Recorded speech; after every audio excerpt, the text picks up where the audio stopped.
Welcome to the Ordinary Marathoner Podcast.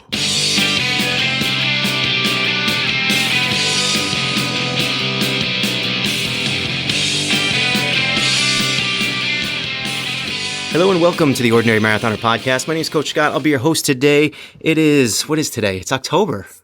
October 1st, Tuesday, October 1st. I have an in-studio podcast guest today, as you see. As always, you can find this in the back episodes of our podcast at our website, ordinarymarathoner.com. Check that out if you get a chance. You can also find them at the aggregators, places like Stitcher, TuneIn, iTunes, Google Play. I'm on another one, Spotify. Any of those ones we're pretty much on. Also, check out our YouTube channel. We're up to 118 subscribers. I love when you guys hit that subscribe button for us. We're really growing that page out. It's been really cool.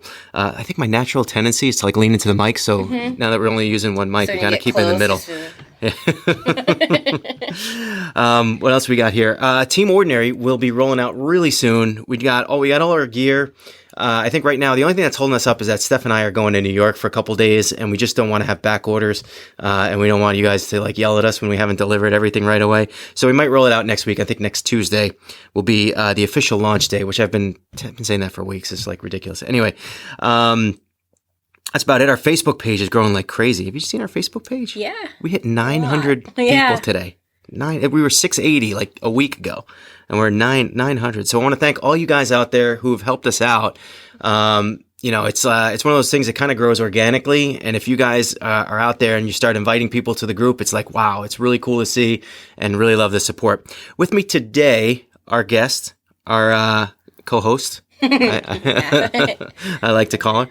It's great. It's great because you live right down the road. Right down the road. So it's perfect for us. Laura Stebbins, welcome to the show. Hi. So I don't even have an agenda for today. No. I got some questions for you, I think. Okay. I think I'm kind of making up on the fly. We'll see how it goes. See what happens. We can always cut it out if it's not. Of course.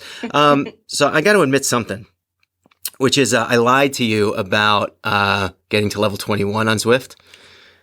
But Stephanie got to level 21? No, that would be a good lie. So I was on last night, and I was trying to get to my whole entire brain was get to level 21, get to level 21.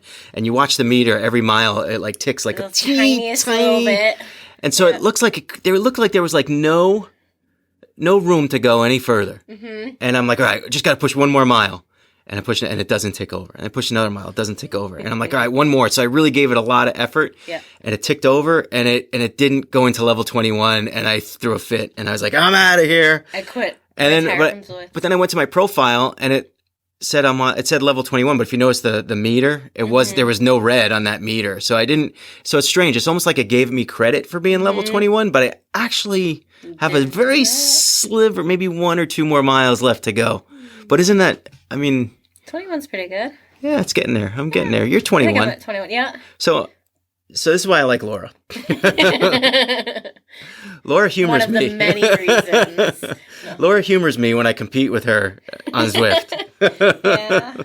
So we've been doing this for a while now, probably since level 12, 11, something like that. It was pretty early on. And I think what happened was I might have eclipsed your level by one, and I took a picture and I sent it to you, and I was like, level 12. Before Placid. Right. Yep. From 2 years ago, probably. Yeah, probably. And so we went back and forth, and every time we get a level, it's just kind of like an inside joke. But yep. You haven't been on Zwift for a while. Not a while, no. So you've been outside? You've been training? I've been outside, yeah, on the rail trail. It's beautiful. And so, no, I haven't been doing a lot of cycling, just because I'm in the middle of a run block right now, because that's something I'm trying to build up this year. Okay. So, yeah, when I have been cycling, it's been outdoors just because it's finally been beautiful in New England. So you have to take advantage of it while you can. We've had a pretty good summer. Yeah, we're 2 weeks away from trainer, so. Yeah. So Samantha, my daughter, she has cheerleading. Mm-hmm. And so last year, her second game, I remember going to her second game with a short sleeve shirt on, and everyone had sweatshirts on, and I was freezing. I had to go home and get a sweatshirt. Mm-hmm. And so now it's the fourth or fifth week, and it's been short sleeve weather every single game. Did they move the games up because of the Triple E? Oh, they did. Yeah. Well, they didn't have to because they were in the middle of the day anyway. Yep. But the high school games, they did. The high school, so we have this Triple E disease with the mosquitoes, and I'm not too concerned. I feel like every year There's got to be something. There's got to be something to scare us. It's the hoof and mouth and the shiny. What was the Asian flu or the bird flu? Mm-hmm. Every year there's something. It's like you're gonna get it or you're gonna get it. What am I gonna do? Stay indoors all the time? Well, I do. I train indoors all the time. Yeah. But yeah, so yeah, they it's been warm the whole time, and although it's getting the darkness at night. I don't know. Quick. So you've been training in the morning or you've been training at night? What have you been doing? So my work hours give me the availability to work out after work during the week. But on the weekends, I've been going probably like 7 or 8 o'clock in the morning and doing my rides at that time just because it's cooler. It's not too busy. And have you been going down to the path still, or are you going to other places? You remember you had that route up near like Northampton or Amherst so I've something. Actually kind of left that in the background. So Northampton, they've got the great rail trail. They take good care of it. I don't know which camera I'm supposed to look at. Either one. Look at Either you. one. Yeah, that's okay. good. The rail trail is great, but it's a lot of people that aren't cyclists on it, which I'm great and I'm happy to see people out and riding their bikes and working out or spending time with their family. But they're like 5 people wide and there's stops really frequently. And the rail trail in Connecticut's got that nice stretch between Southwick and Westfield. Yep. That's got really great conditions, and it's out and back is 18 miles. So it's pretty good to just get out, drop an arrow, especially because my race is next year. I'm not doing any hill races next year. You're out of the hill business. I'm no out Connecticut of the hill for you? business. No Connecticut for me. I'm doing Eagleman, and then I'm going to do Maryland, the full. The full? All right. Yeah. So let's go over the schedule. So Eagleman is a 70.3. It is. Is that an Ironman branded or no? It is. It's the half for Maryland. Yeah, I knew it was that, but I knew like it was because it was Eagleman before. Yeah. It was Ironman Maryland, and then Ironman bought it, so they consider it Ironman. They still call it Eagleman. Eagleman. But it's Ironman. Yeah. So when is that? Do you know? That is in June. It's in June. Yep. And then you have the full. What are you doing the full? That is in. They just actually. You're doing Eagleman. You get a special medal for doing both of them. Oh, okay. And they're both the same course and flat. But I know there's jellyfish. I know. And there's wind. There's wind and the water. They might cancel the swim. Well, you never know. Yeah. You never know. I think the bad weather. They got hit with the bad weather in like October. Yeah. And then they moved it back. They did. They moved the race back a couple weeks. We had the race director who passed away. What's his name? Jerry Boyle. Yeah, he was awesome. He was an awesome guy. Actually, it was funny because, not funny, but pictures were showing up in my phone today because 3 years ago, was the first time I ever went to any Ironman event. Yeah. And it was Ironman Maryland.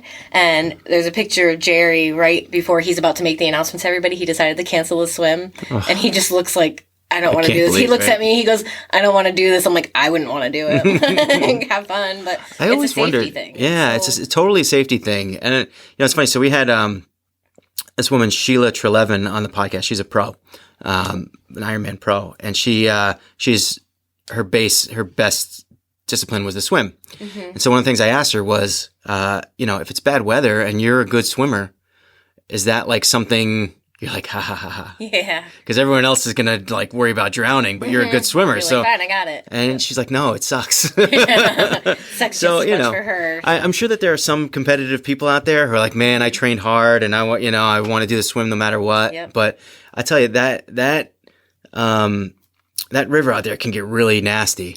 Oh yeah, that chop really tank nasty. Is rough. It's no joke. Yeah. And when I did it 2 years ago or 3 years ago, whatever it was, 2 years ago, it calmed down for the morning and we got out there. It was still a little choppy. It was probably the roughest swim I had, but it wasn't that bad. It wasn't that bad. Cool. But then when we ran and that night, 9 o'clock at night, and you run by the chop tank and we looked out, it was, you wouldn't even want to be on a boat in that water. Nope. And that's why they ended up canceling the swim because the kayaks couldn't hold place. So if a kayak can't hold place, it's not safe. Like you couldn't see kayaks because the waves were like. Yeah. It's that's what I think. One of the things Jerry said, he's like, if my kayakers and my paddle boarders, if they can't control, their safety equipment, then how can they even help if someone gets in trouble? Right. Like what good are they? Right. So I think that makes sense to do that. And they've had rain issues in other races, and the jellyfish, So I've heard. So this year was a bad jellyfish year. Bad. Yeah. My friend Steele did a little warm up swim, and then he posted a picture of his arm. And it was just like you could see every tentacle that hit his arm. He's like a little 0.3 swim, tiny thing, and he got I wonder if you get the first sting, do you just get used to it? Is it like a bug bite? Is it so annoying? And do they stick to you? Like a bee sting. Do they like stick to you and then you have to like get them off you? No, I don't want to find out. I don't want to find out either. But Giorgio Zavolis got stung 6 times. Yeah. Was he wearing a wetsuit? Yeah. I think maybe was it Anthony Park? I forget. Someone said they got stung like in the face. Oh. And yeah, it's like, I can't imagine just swimming and getting.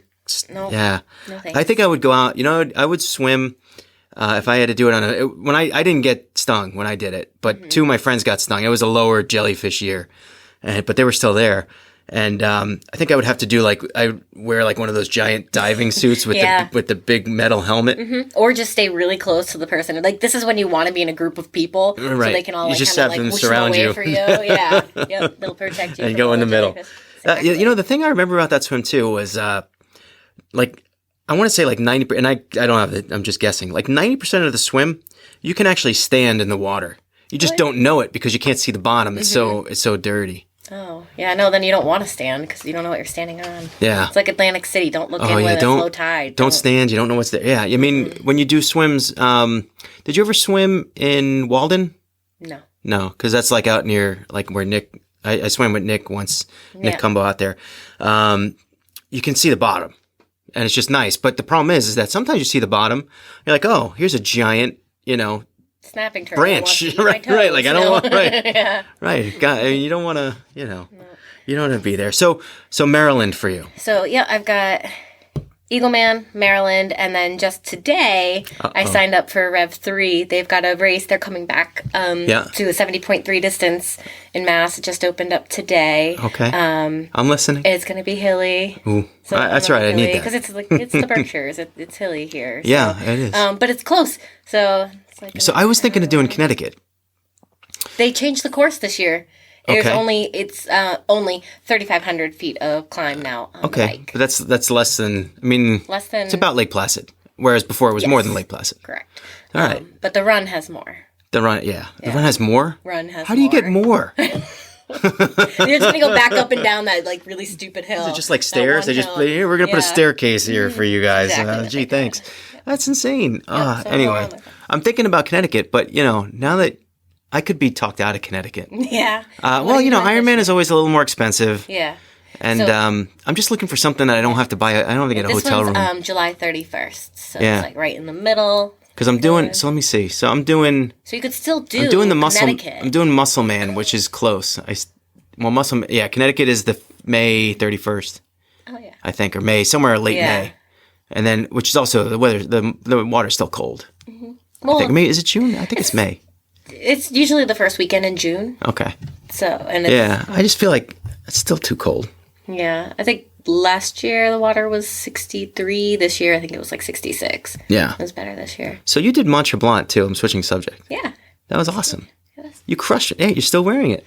Still, I haven't taken it off since August. Are you still have the medal on? Yeah, it's underneath though. I can't see that. Yeah. So I mean, I've been. I wouldn't say crushed it.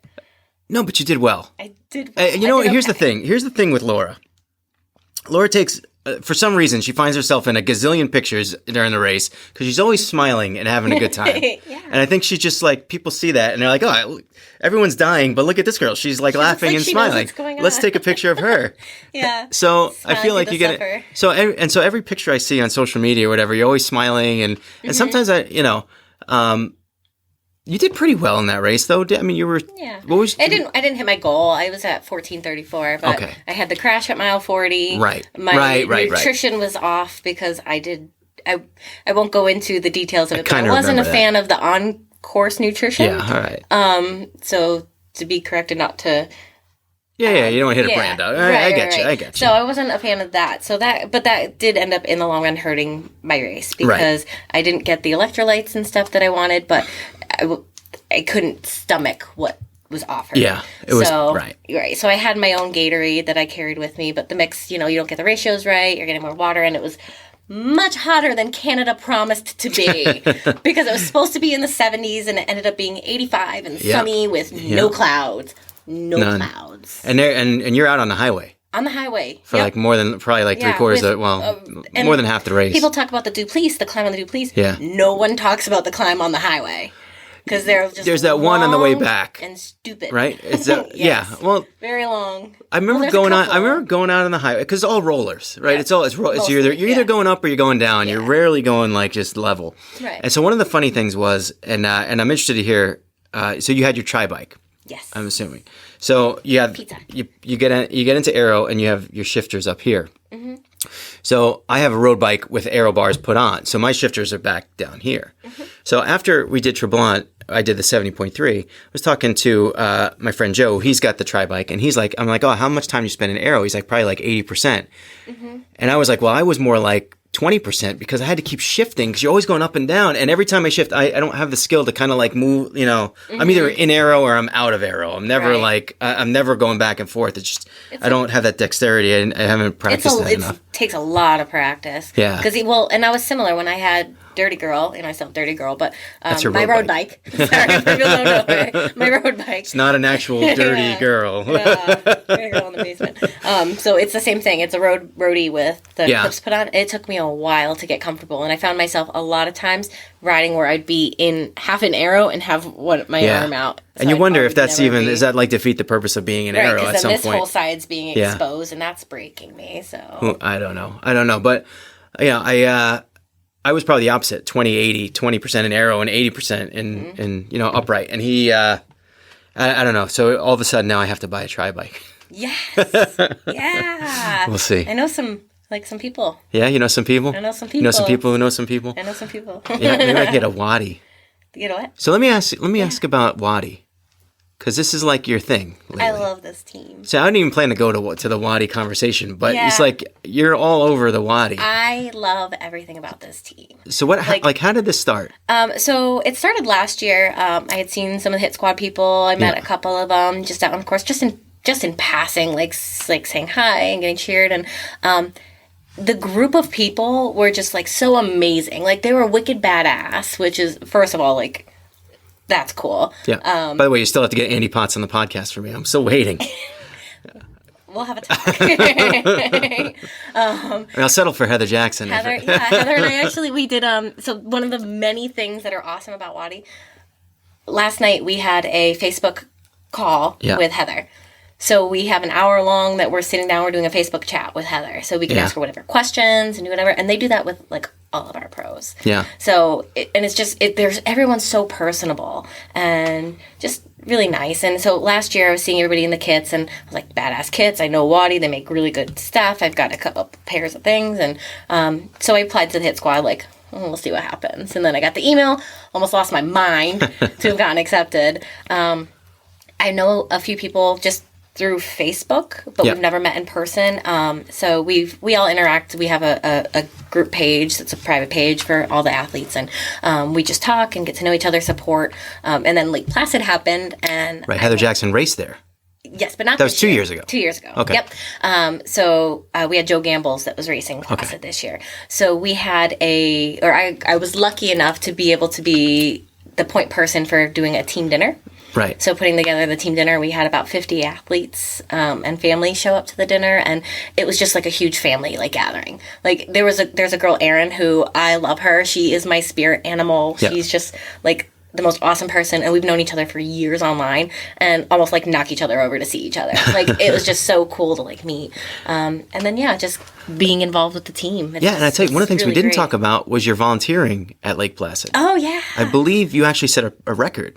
Everywhere. For most red wristbands. Yeah, I couldn't get any more on my hands, so I started giving them. So guys, for you guys that don't know, so what they do is when you're an athlete at Ironman Lake Placid, they give you a wristband for the race. Mm-hmm. They give you a wristband if it's your first race. So you get an orange one if it's your first race. By the way, the orange ones this year they were just that rubber one. But that was just in Tremblant. They got the good ones. Oh. Yeah. I'm upset about that. There's a couple. They also got cheap on the backpacks in Lake Placid. I was upset about that too. Those are the same backpacks for everywhere, though. But you know what? The backpacks I got for Lake Placid like 2-3 years ago, they were. I mean, I still use mine. The one that was like the duffel bag. That was like, you know who uses that? Sam uses that for sleepovers and stuff. Yeah, I use that to put my Airrelax boots in. There you go. Oh, nice. That's good. And but this year's it was cheap and it kind of just came apart. It wasn't a good one, but. Where was I? So the third wristband they gave you is a red one, and it's if a volunteer helps you out, and goes to like, an extra, goes the extra mile for you. Right. You take off your red to wristband. Make your day. Yeah. So what's interesting is that I was racing and someone had helped me out maybe on the last out and back up the Mirror Lake Drive, and I'm like, oh, I should give this person my red wristband. I went to look for it, and it was gone. Mm-hmm. And I'm like, okay, like I don't know where it went, like because I knew I had it on, and then I went to shower after the race, and it was there again. It was tucked underneath. It must have been like under the watch. I think I don't know. I was like, oh. And I almost sent it to you, but I thought you had enough. I have enough. Yeah, that was super fun.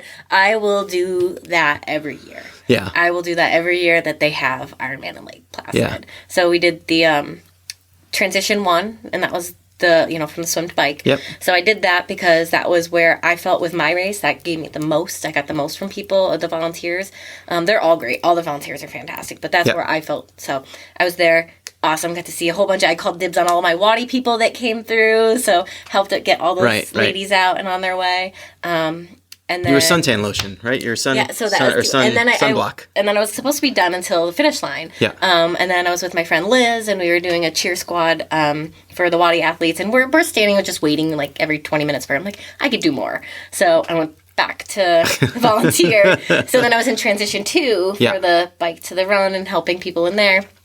And then they needed sunscreen applicators, people to go out there. And I'm like, nobody wants to do it. And then, we're like... For T2, you did the sunscreen? For T2, yeah. Okay. So I'm like, all right, fine, I'll go do sunscreen. And they're like, Laura, can you help the men? Yes, I can. Yes, I can help the men. So put my gloves on. It's a sacrifice. Yeah, you did. I did it. No, but the guys were hilarious. They were so funny. So me and my new friend Christina were sitting there with gloves on, and we're like, now accepting new friends. And we pretty much forced every single person to stop to get sunscreen because they should. It was hot. Although by the time I get there, it's practically dark. Dude, it was hot that day. But I tell you, what? That was another day. You talked about like Mont Tremblant, where they said it was going to be in the 70s, and it was the 80s. Same thing. It was supposed to be like 72, and I'm like, it's going to be perfect. Yep. Nope. And then someone told me it got to like 84, 85, and I'm like, wow. I remember just being out there in the sun. Me a little more shade in Placid. Sweaty. So that's another thing. If you volunteer for Ironman, you have to wear a tutu. If you want to be back. No wonder why my friend Joe didn't get all the wristbands. See? I got to tell him for next year. And I guarantee if Joe wears wristbands next year or wears a tutu next year, he will get wristbands. It's like it just comes with it. So I actually talked to him about your wristbands after because he didn't get any. He volunteered and his friend and my friend Jim and their wives volunteered. What happened was they got put on like traffic duty on like a crosswalk. Yeah, so they're yelling at people all day long. Right, they're not with the athletes. They're not benefiting. Though they are benefiting the athletes, but they're not having the one-on-one interactions. They're yelling at people and trying to get them not to kill themselves by getting run over by a bike. Meanwhile, you're just smiling, having a grand old time. Oh my god, I'm rubbing lotion. So I'm helping them change. I'm putting on their shoes for them. I was feeding people, like so one person's getting dressed and I'm feeding her applesauce. Or I'm like, he's giving this woman her waffle. But that's just like. The volunteers are great there. I got to tell you, no one ever fed me applesauce. Yeah, well, in the guys' tent. Did you ask? No. Maybe they should have an applesauce dispenser and spoons for the volunteers. Yeah, and we had it like on point. So like when the lead females came in, the first lead female we had in and out of transition in about 40 seconds. Yeah. And then we were like just banging them out, getting them out, going through, and it was a lot of fun. Oh, Jakey's here. Jake's making an appearance on the podcast. But, I tried to get him downstairs. He would have just laid here, but Yeah, but my favorite volunteer part for Placid was definitely the finish line. Yeah. I saw you there. Yes, you did. Thank God. I caught you. I was like, I got this one. I got him. He's mine. So I would love to compare memories here for a second. This actually could be fun. Okay. So here's my memory of I crossed the finish line. Like this. I did some push-ups after. No. I crossed the finish line and I took a few steps and I just kind of like, I was like, all right, and I bent over and I kind of sat there. I didn't go down on the ground. No. I was just bent over, hunched over. You came over. I think you gave me my medal. Mm-hmm. And then someone else came over and stopped my Garmin, which was a great service. Volunteers. And then someone else came over. And my recollection is I thought they said, does he need a medic? And you were like, no, I got this. Now, is that what you're... That is what happened. Because, memories get so fuzzy when you've been outside for like 17 hours. You didn't need medic because you knew. I didn't need a medic. Okay. I just, even if I did need a medic, I really don't want to. I need pizza first. Yeah. Oh, that pizza wasn't. It wasn't. By then it was, it wasn't too great. The French fries, though. Fries weren't so bad. Right. The thing was that, so Sam was watching me and whatever, and she was at the end, and she was standing there waiting for me. So it's like, I really want the French fries and to eat, but I kind of got to go. So I had to leave. But then I did sit down. You got me my French fries and pizza. And I was like, what time? Remember what time? And you said 17 hours, 0 minutes, and 3 seconds. Do you remember saying that?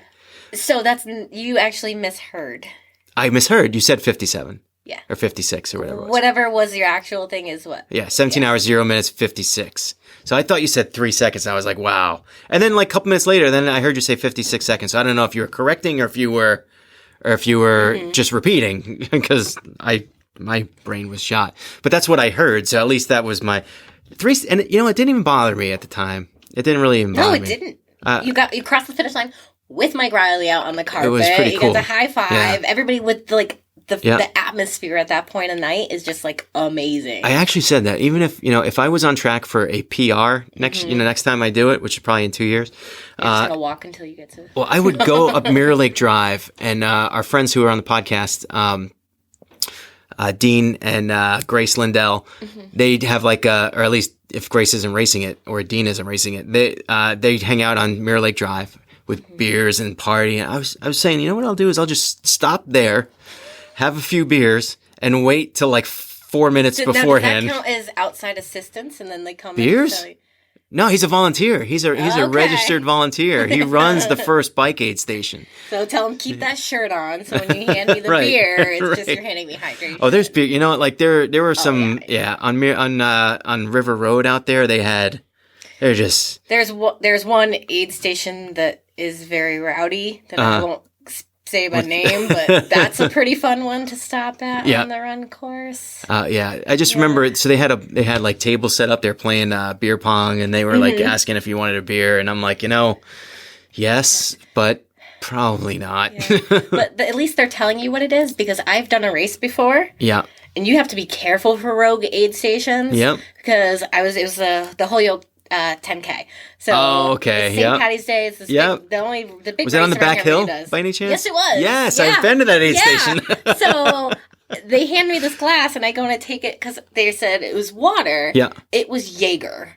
Oh, so I got an entire. That is like. I was thinking you were going to say beer. The worst thing, Jaeger. And I'm just like, I spit it out, and the woman felt terrible because she had been doing water all morning. Right. So she knew it was Jaeger, but didn't process that it was going to affect you in that manner. So then they immediately handed me a Coors Light to chug to get that taste out of my mouth. So they gave me some water. All right, so yes, right. It's one of the more hydrating beers out there. And that was an interesting rest of that race. Yeah. So I do want to talk a little bit more about, because I feel like I just brought you in here and talked about my race. No, we talked about yours. I know. We didn't talk about... Well, we talked a little bit about your race. No, we did. But I want to talk about... Hours. This is what I want to talk about. Yes. Is I want to talk about these pictures of you standing on podiums. Yes. It's what is up with that? Fun year. I've been working my butt off. So, this is the first year I've podiumed for triathlon. Yeah. I've podiumed for running before. And it's the races that I have taken as fun. And the ones I'm going into with no expectations are the ones I've hit podiums. That's awesome. So I've really decided that next year I'm going to hit all of my races with a different mindset. I'm going hard next year. Competitive. Like, that is my goal. Competitive Laura. Competitive Laura, game face. Oh, I've had my fun races. I really enjoy it. Yeah.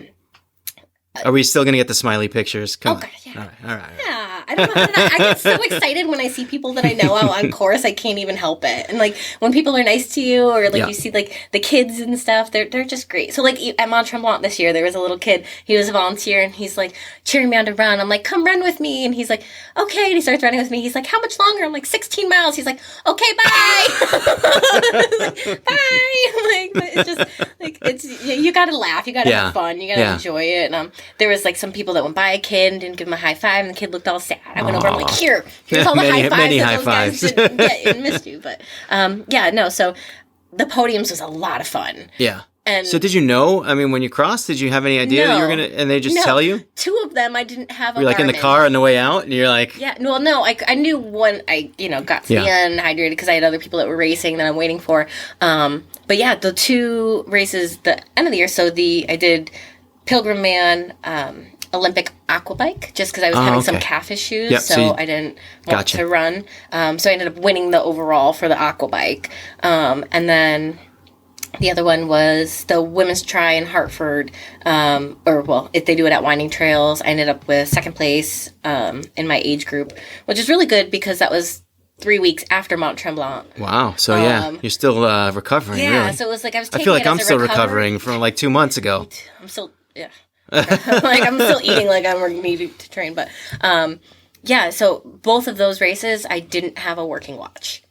Ooh, that's bad. Yeah, that's bad. That's worse bad, than it doesn't. Really kind of nice for people that are kind of like casual listeners or casual runners. They probably don't. Get how important I'm so super data oriented. Yeah. So I just need my pace. I need to know if I'm going too hard or if I'm where I am. So if I had to do, it was fun for the run for the other one because it was a sprint. By the time that was done, I was like, "Wait, you mean I'm done? Like I don't have to do this anymore? I'm right. Okay." Like, you go to stop your watch, you're like, "Oh wait, I don't even know." Yeah, I was just excited to be like, "It's over." Okay. If I had to do anything longer than a 5K running, I don't know how I would mentally be able to do it without a watch. It's hard because I want to pace myself. I want to make sure I'm not going too hard. Yeah, I think that. So I did a full marathon that I jumped off the bus. I had to catch a bus, and I was on the back of the bus, and my hotel was a mile away. And I looked down, and I'm not wearing my watch, and I'm like, oh, because I took it off the night before Yes, I took it off the night before to charge it, and I forgot to put it back on. So I was sitting in the charger, and then I'm thinking, all right, I can make it, but I might have to run to make it. That's 2 extra miles that I got to run before I run a marathon. Right. So I decided not to, and I think it, I don't want to use it as an excuse because I DNF'd that race, but it certainly didn't help. No. And, the beginning of that race is notoriously downhill, so I really my plan was to watch my pace and hold back and whatever, and then I have absolutely no idea. I think I probably blistered through those first 10 miles and way too fast. And then I hit mile 13 and I was like, wait a minute, this is painful. Too much. Yeah. Yeah, that's when you got to find like the pacing sign and try and stay with a pacer. Yeah, I did. I was between 2 pacers because there was no pacer for the pace I wanted to run. But I was like, all right, don't pass the other guy, and don't 20-minute pacer. So I didn't. Yeah, right. They had a 1:30 or whatever, a 4:30 and a 5 hour, and I wanted to go for 4:45, and I was kind of following the 4:30 for a long time. It might have been 4:35. I was kind of following them for a long, long time. And I kept seeing them because I thought if I had a really good day, I might get 4.5. And all of a sudden, the next thing I knew, the 5 hour pacer was passing me. And I was like, what? I had nothing left. Mm-hmm. I was on mile 15, nothing left. Anyway, that's what happened. At least you recognized it and you pulled yourself out before getting injured. Well, you learn. Yeah, I don't know if I was going to get injured. It was more like I just was so anxious and excited for the race. And once I knew I had nothing left of the tank and I was looking down, I'm like, oh, I'm going to finish in like 6:15, which is like if I kept walking. And I knew I could keep walking. It just was like, I just didn't want to. Right. I just, and I pulled over and I said to them, I'm like, look, if I pull out now, I just didn't know, I didn't know what I had to gain to keep going in pain, and walking. Mm-hmm. And in reality, looking back, maybe I should have kept going. I'm a little bit like, I should have just went and did it and got the medal. And the lady's like, no, someone will come pick you up. And they took like 45 minutes to pick me up. And I was like, I'm just sitting there watching everyone after 45 minutes, the people are walking by and they're closing the race course down. I'm like, I could have been out there. I could have kept going. Mm-hmm. But, those are the things that you learn, I guess, just a little lessons. You have to kind of go through those things to use it as motivation for the next time. For the next time. Yep. Mm-hmm. Agreed. What do you have next on your calendar? We talked a little bit about next year, but is there anything left this year? So I have a couple athletes. By the way, awesome on your podiums. Thank you. I'm so yeah. I'm so thrilled for you. It's been wicked fun. So the thing is, you put in the work. We didn't even talk about coaching, by the way. Mm-hmm. Maybe we'll just touch on that quickly. But you put in the work, and you have a really good attitude about it, and you live down the road from me. Yeah. So it's really, I don't know, it's really cool to have you on the podcast. I'm happy that you're my friend. Oh, I'm happy you're my friend. Thanks, Jen Bergstrom, for introducing us. That's right. That's right. That was well. You were on Ascension. Yes, That's right. yep. That was funny. So yeah. So what? Do you have anything left this year? So there's a half marathon in mid. Oh, actually, no, not in. I was gonna say in mid-October, but we're in October, so in 2 weeks. A couple weeks. So I have two of my athletes. Okay. That are racing it. Yeah. So there we go. Nice segue into the coaching. So one of them, it's going to be her first half, which I'm super excited for her. Just to try the distance. Isn't that and see great? How it goes. Isn't that great? Yeah. And it's just going to be for fun. It's a very low pressure race. It's it'll be fun. It'll be good for her. So I'm thinking I'm going to do that. Okay. And so now will you run with your athletes or will you run on your own? It's a discussion we have to have. Yeah. So to see what they. So I find the same thing. Some people want the support. Some people want to just be on their own right. and so their I'm own. the person that would just be like, just let me just go and do it and bang it out. So I'll put the offer out there and we'll see what happens. Cool. So, I'll be doing Marine Corps Marathon in about a month, I think. We actually. And June's going to be there volunteering. We know who is? June. Oh yeah, that's right. That's right. We have a lot of people going. We do. We have a lot of people going. It's going to be a real fun time. But we have potential babysitting issues going on. I don't even want to talk about it. I'm hoping that just works itself out. Steph's been training with the baby stroller. Actually, I've been training with a baby stroller. She's. That's why you guys just run together and just bounce it back and forth. So the interesting part of that is that she's the one that's been like crushing all her long runs, and like I run 10 miles and my blisters come back from I just don't know, like things are happening that I just I've gained probably about 10 pounds since Placid, maybe not that much, but 7-8 pounds, whatever. It just I'm going the wrong direction, so I got to kind of turn around. I'm spending so much time focused too on the coaching aspect. Now, do you find that actually gets in your way? Amazing how much coaching actually takes. So I went into it knowing it's going to be work because it's work. Yeah. But it's also something I'm passionate about, and I know you're passionate about. Well, isn't it cool? It makes it makes it not work. Well, you're going to be there when your athlete runs her very first half marathon. Yeah. Yep. And so, I mean, granted, and as a coach. Like, I have, so Stephanie's friend Aura is her first full marathon. She's been training really hard. I've been coaching the two of them, and just to be there and be a part, even if it's just, I don't want to be like, oh yeah, it's because you're coach. It's not, right. It's not. It's because you do the work. We give you the framework. It's completely on them. So when, they do things and they're successful with it, I didn't go out and do that 7 o'clock run at night after work. You went out and did that. Yep. You could have very easily said, I'm going to go home and I'm going to lay down. You know, it's the end of the day. Like I'm giving you the tools that you need to be successful. Yep. And it's up to you to make sure that you're using them. And but you could still feel pride when they do so. You know what? I am so proud of them. Yeah. And I don't ever look at it and be like, I did that. Like I didn't. But just knowing that I was able to help somebody achieve their goal, that's what makes me super happy. It's kind of just being in that. Yeah, I wish I could be with all of my athletes because we know that a lot of them were virtual. So I'm there with them all day in spirit. I'm watching.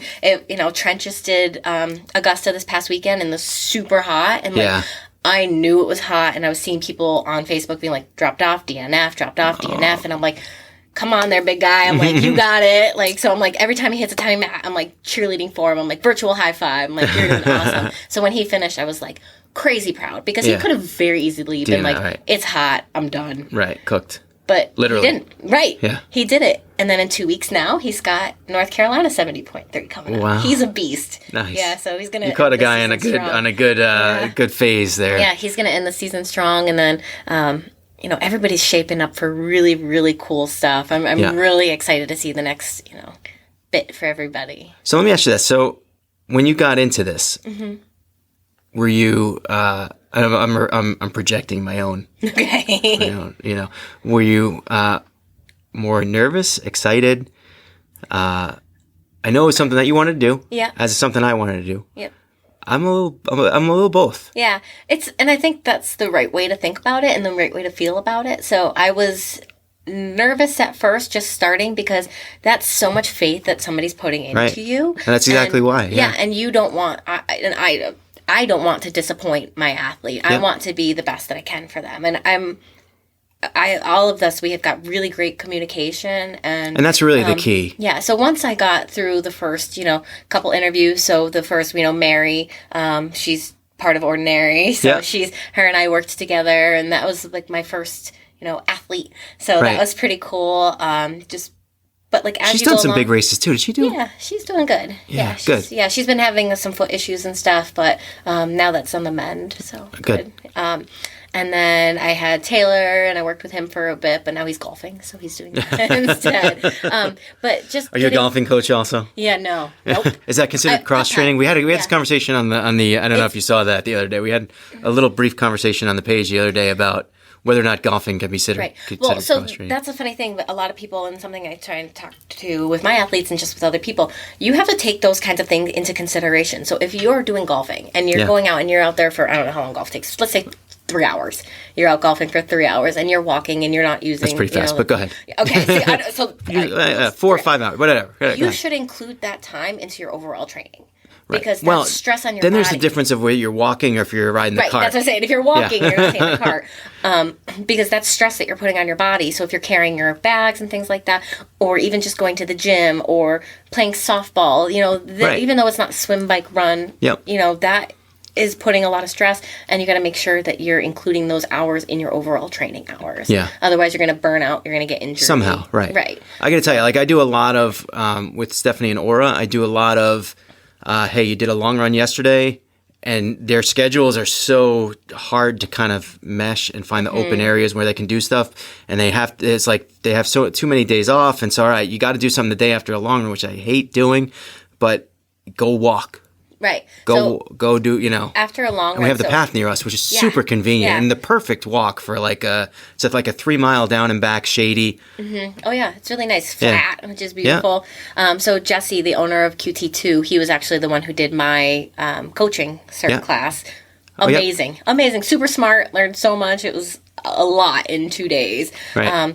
But one of the biggest things he emphasized is after doing long runs, you should always do a recovery run. Yeah. So the long runs, there should be at least a minimum of 20 minutes. But I shouldn't say minimum, a maximum of 20 minutes. Right. So you should at least do something just because. Yeah, you're not going to do a 2 hour. Right. Well, unless you try training. I mean, try training. I've gotten a lot, I've gotten workout plans that say, it was usually the bike first and then the run. Right. So it's in fairness, of what you're going to be doing for and consistent. So usually Saturday is a bike and then Sunday is a run or a brick or however it works out. But because you could do a 5-hour brick on Saturday and then a 3-hour run on Sunday. Right. It's different stresses that you're putting on your body. It's one of those things where it's like you got to find that balance of what you don't want to get them injured. Right, but you don't want them to sit down on their butt and then lock up. Do nothing. So we're here's some yoga, here's something. Yeah, I always cross training, get on the bike, spin the wheels very low. I told my one of my other athletes, I told him he likes to ride the bike really hard and high wattage, low cadence, similar to probably how you do it. Mm-hmm. I've been working on it. And so I told him to go out on a bike ride, and I forbade him to use the big chain. Mm-hmm. I said, little chain only. Yeah, that's me. I don't know if he actually listened to me. He didn't. I'm telling you now, he didn't. He totally didn't. But he likes to mash, he likes to mash the pedals and power himself through. So it's my athletes all write in big bold letters, in cap letters. This is easy. I don't want to see it over this. Right. And then they're hilarious. Every single one of them. They've got great personalities, and that's probably why I love this so much. And, their responses are hilarious. I'm sorry, but I couldn't. I'm no. Do you know what I love too? Is sometimes I do. So I've done it for Aura and Stephanie. I've done it for other athletes that they, I'll put one of them he's doing a long run, but it's kind of like a recovery week. So he's doing 10 to 12 miles or 10 to 13 miles. And it's I know he's going to do 13. I kind of want him to do 10, but I know he's going to do 13. It's I'm glad I didn't put 10 to 15 miles because I need to do 15. 15, yeah. So don't ever give him a range. Right. Because they're always more often than not. He'll probably stop his Garmin a mile and then do another mile. If it's a runner, then they're going to maybe cut a little. And this is not any offense to runners. Yeah. But if it's a triathlete, we're a little bit type A. Yeah. So if you're giving me this parameter, I'm going to go to the higher end. Right. Unless I have something they want to impress. Do. Yeah. They want to impress. Yeah. Look at my training peaks. Yeah. Strava glory. So you have a real job? I have a real job. It just sounds like you enjoy this so much, and I'm very jealous. Not that I don't enjoy. I enjoy it too, but you You make it fun. Where do you see your coach? I mean, it sounds like you like it. You're enjoying it. You're enjoying yourself. I am. More athletes, more. Just, do you like going to races and spectating? Obviously, you like volunteering. The volunteering's wicked fun. So I just did that this past weekend. So I volunteered at my friend Kelly. She does the Hogs Back Half every year. You actually mentioned that to me. I wanted to go do it, and I didn't. So she's the race director, and they do an amazing job putting on all their races. So I always go and volunteer when I can, which is mostly all of them. So I got to be lead bike female, which was wicked cool. So I got to do. So meaning So I rode the lead female runner. You ride the bike. Oh, that's awesome. And she did freaking awesome. Yeah. She was like 127. Like she was hauling. Like I had to work to make sure I'd turn around, all of a sudden she'd be right behind me. I'm like, okay. So we got her to the finish, and then we had another runner who, her name was Cheryl, who I'm going to get on Ordinary Marathon because she is awesome. You should totally do a podcast with her. I'll tell you more about her after. Yeah. But she is this amazing woman, and she was our final finisher. So she was still about probably 5 miles back. Yeah. So Kelly's husband, Ryan, drove me back and dropped me off, and I had changed into some running clothes. Why don't you take the bike? All right. So I changed into some running clothes. Now I got it. And finished the race with her. So just spent time with her. Can I tell you I think that's really cool. And I tell you why that's really cool is because there's too many races that you go to that they kind of start breaking stuff down, and they kind of leave the back of the packers out to dry, and they don't know, they take the course apart, and you don't know where to go. Or we've had these conversations on the podcast all the time. Oh yeah. And I think that any race that kind of, and whether you thought to do that on your own or whether they asked you to do it, any race that kind of goes the extra mile to support the back of the packers, and especially the person finishing last who may have self-conscious issues about it or whatever. I think that's the kind of thing that's going to attract more people that race the following year. Yeah. And that was completely 100% on them. So I won't take any credit for that action. They're like, hey, Laura, you're done. Can you do this? Yep. Perfect. Bring me out. That's cool. And I'm really glad they did it because I got to meet an amazing person, hear her story, and be part of her journey that she's got going, which hopefully she'll come on here and you guys can learn That'd be great. About it. That'd be great. She was wicked cool. So that was fun. So you know what's kind of cool is we started this podcast and I told you I had no outline. We had no idea what we were going to talk about. And we went up talking for quite a while. But I'm going to have to end it. Yeah. Unfortunately. Because the babysitter's got to go home. I feel like we could talk forever. But thanks so much for coming over. I know you had to rush here after work and had to go put on a hat so I didn't have my work here. You got the Waddy hat, and then that got the Waddy in the conversation. Yeah, so. It was not intentional. I just love anything that I could wear. Awesome. Well, I look forward to having you back. Every co-host every week or so. Should we just do a Laura update on Tuesdays because I get out of work earlier. Tuesdays Laura, Tuesdays Laura's podcast. No day starts with L, so it couldn't be like Taco Tuesday, Metal Monday. No, we'll have to nothing. think about it. Yeah, Stebbins Saturday. No, it doesn't flow very nicely. Anyway, all right, we're gonna call it a wrap. We'll wrap it up right there. Call it a wrap. What is that? I don't know. Yeah. It's hungry here. Anyway, Team Ordinary opening up next Tuesday. Launch. If it doesn't launch by Tuesday, I'm quitting because it's been 3 months since I've been talking about this thing. But I want to thank all you guys that handed in your bios and your profiles for the page. If you're interested in joining, reach out to me personally. You can find me on Facebook or Twitter or wherever, or you can wait until next week and we'll be rolling out the launch. Until then, always remember, every day is an ordinary day unless you make it extraordinary. So get after it, guys.